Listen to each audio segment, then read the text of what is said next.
हनुमान जी रौरे करानावा। पूरा विश्व में गूंजी सिया राम के नामावा, हनुमान जी रौरे करानावा। अपने सीने में बसा लिया जिसने प्रभु श्री राम को, अपने सीने में बसा लिया जिसने प्रभु श्री राम को, ऐसी भक्ति ना देखी कभी। नमन भक्त हनुमान को, नमन भक्त हनुमान को। चारों जुगवा में नमवा राउर अपार बा, रौर से होला बाबा जगऊ जियार बा।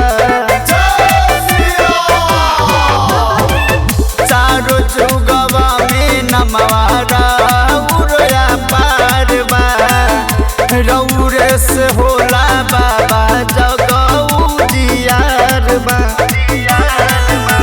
लंका में डंका बजैला हनुमंत सीता करण में ना, लंका में डंका बजैला बाबा सिया करण में ना।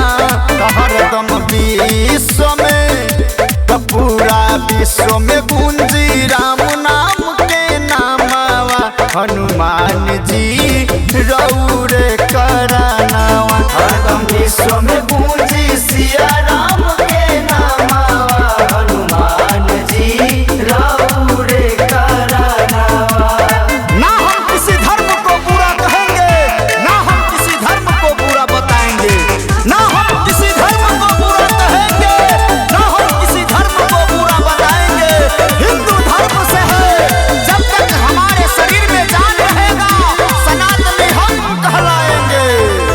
रउआ बिरज व्यास के कोई दिए वो काम जी, जब तक रही धर्म सनातन जपत रही नाम जी। रउआ बिरज व्यास के कोई दिए वो काम जी, जब तक रही धर्म सनातन जपत रही नाम जी। अरुण वीरेंद्र राजू करे रौरे गुण गनवाना, अरुण वीरेंद्र राजू कहे जय जय सिया राम।